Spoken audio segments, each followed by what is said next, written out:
Hi all, let's have a look at another Halloween Gambit game. So this got great press, this game, for being really exciting. Let's have a look. So this is Torrecillas against Keiser, played in 2003 in an email correspondence style game.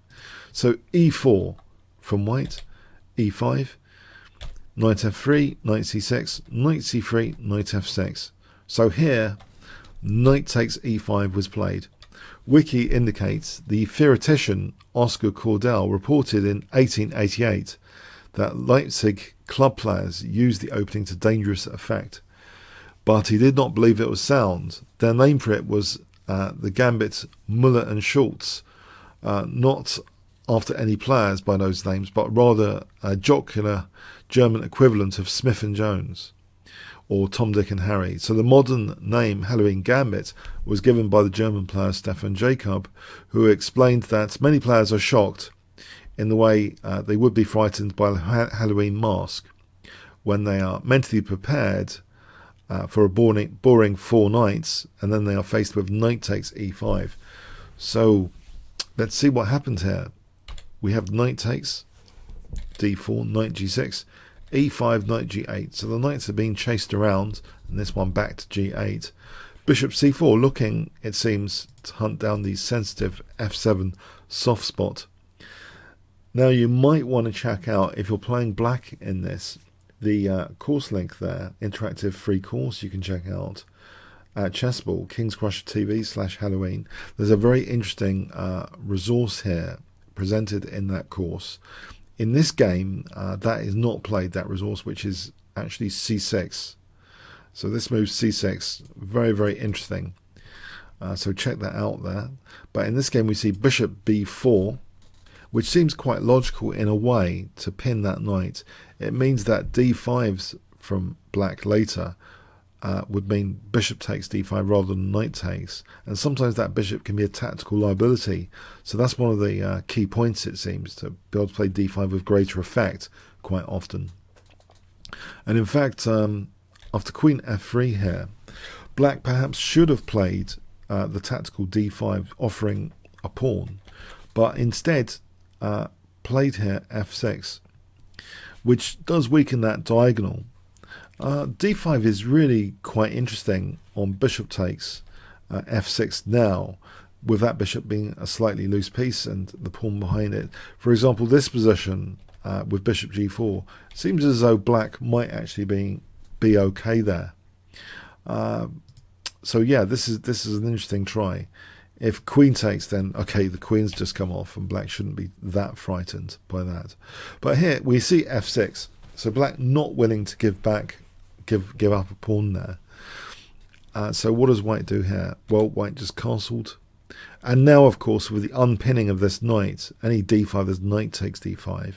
So black actually took on c3 and now played d5. Okay, on d6, this has been seen before in a game Smirnov against Kosolopov in Tula 2007. That game, let's have a look. Rook e1, just quickly. Queen d5. It looks dangerous. The bishop pair. Yeah, this is looking really, really dangerous. This discovered check potentially against f8. So d7 check. And yes, white ended up with a very good position after that funny stuff. Ended up with a big advantage here in the endgame, and went on to win there in 32 moves. So okay, so d6 has been seen before. In this game we have d5, e takes. If bishop takes d5 here, let's look at bishop takes d5 just for a moment. Bishop g4 is a very useful tactic for black to be aware of. So if white's best is to disrupt the pawn structure, this isn't such a big deal. Black can actually weather the storm. So e takes d6,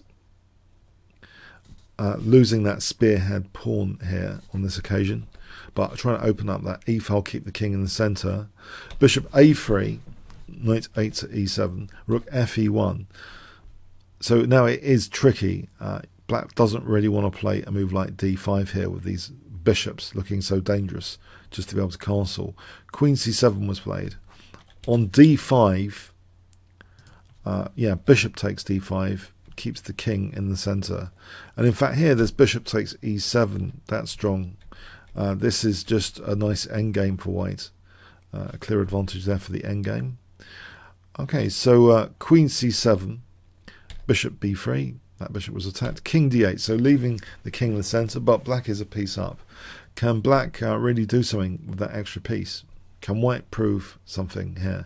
c4, we have bishop d7, rook ad1, queen c6, wanting the exchange of queens, or maybe to tempt, you know, d5 to get a blockade square. Queen c3, white keeps some options open there. a5 with actually the threat of a4 trapping this bishop. d5 is played now, and with the idea of c5 giving the bishop c4, vacating that c4 square, so be able to answer a4 with bishop c4. b5 was played. So here, if a4, yeah, then bishop c4. Black's technically okay there. Also, let's have a look. If d takes, though, then that does run into d6, and that's nasty, of course, as you might expect for black. White's got a huge advantage there. So b5. So no en passant because that queen would be hanging. So b4 is a threat. The queen drops back. b4. c takes. Queen takes. Bishop b2. Is black blockading here? a4. Bishop c4. King e8. Is the king running away now? a3. This is a really interesting move. Trying to kind of liberate the pawns a bit, liberate the bishops potentially on the diagonals. Knight e5 was played. On rook b8, then this kind of continuation, for example, like this as an example, is going to be quite good for black. Yeah, white needs to be careful. There's various ways of losing any advantage. So on rook b8, yeah, this is actually still rather tricky for white. So maybe, you know, knight e5 did do white a little bit of a favour here. B takes is potentially an even position. It's pretty tactical, this stuff. Potentially white can force actually a perpetual check, bail out in that variation. So yeah, rook b8 might be one of the better tries here, but knight e5 was played. We have the bishop dropping back. b3. Is black being too forceful here? C takes, a takes, bishop takes b3, king f7. And here it looks as though, okay, the king's got to safety. Surely nothing can go wrong now. But alas for black, after f4, the knight going to g6. Can you see what white played in this position at move 29? If I give you 5 seconds to pause the video. Okay. Rook e6, yes. This looks like a really nasty crunching move. So the queen took on f4. If bishop takes e6, then d takes. Sorry, if bishop takes, then d takes, exposes the queen to be attacked, and the queen's going to be lost there. That's no good. It's going to end up in disaster. Checkmate, for example. So queen takes f4. But now, okay, offering that f pawn cleared the f file, and now queen e2. So there's lots of energetic possibilities for white in this position, setting up this battery, this nasty diagonal, this nasty f file. So even though black's a piece up, this looks like a really terrifying position now. Black tried queen b8. On king f8, as an example, rook f1, celebrating that f file, and then bishop takes f6. This is just devastation here. The king's still in the center, as you might expect. This is just a really big advantage for white. Instead, if bishop takes e6 there, then this is also devastating. So unveiling queen f7 mate as a big threat. So this will be crushing. So queen b8 was tried, hitting this bishop on b3. White did actually take time to move that bishop. Other things just don't work here. If rook takes and then d6 check, black can snap up that bishop. even though that's scary looking, white is material down here, and black can consolidate actually and just be absolutely winning. So we have bishop a2 taking time again. Queen a7 check, king moves. The king goes to f8, d6, knight g8. And now that diagonal is really dangerous after queen c4, resting all sorts of nasties for f7. Knight h6 defending the f7 square. If bishop takes e5, e6, queen takes, this position, believe it or not, this is a really curious variation in the game, and I was stunned that white actually has a fantastic resource here, which you might not expect. 500 points if you can find it. White to play here, what would you play here? Peculiar, to say the least. Black's pieces are hemmed in over here, and there's a nice central pawn. So yes, maybe one should expect some really shocking resources. So white to play here, what would you play? Okay, in this variation it seems bishop d4 is a really crushing move. If instead queen d5, then just queen d7 and black should be quite stable for a while. But after bishop d4 there's too many problems. If rook takes, bishop takes, this pawn is a total menace. Then it's the menace. After here, then for example bishop b6, and if here, then there's bishop c5, and that is checkmate. Look at these bishops working so well together here with that pawn. It's actually checkmate. So curious stuff after this bishop d4. If rook takes e6, bishop takes, yeah, sorry, we've just seen this. So yes, it's just curious. If queen b7 on bishop d4, pardon me, so queen b7, there's d6, sorry, to d7 here, d7, and if rook takes, then bishop c5 check, and then d8, queening, white's getting a big advantage there. And by the way, if queen takes d4, then queen f7 is mate. So yeah, this would be a stunning move in this variation. So here, after queen c4, if black had played bishop takes e6. So, you know, black's move seems very, very careful in light of that. Sidestepping, safeguarding f7. But there's more to come here. And white unleashes more with this next move. So white to play here, what would you play in this position? Okay. Yeah, I mean, these bishops look really nice, but here, white sacrificed the b2 bishop. We have g takes. I mean, there's lots of possibilities, but if we look at bishop takes, queen takes, this position is nasty. After d7, that dislocates black's defense of f7, leaving black defenseless to that checkmate. So g takes, rook takes, king e8. On king g7, there's a really killing move in this position, actually, peculiar, you might think. What would you play here, which is an absolute crusher? If I give you 5 seconds here to pause the video, white to play.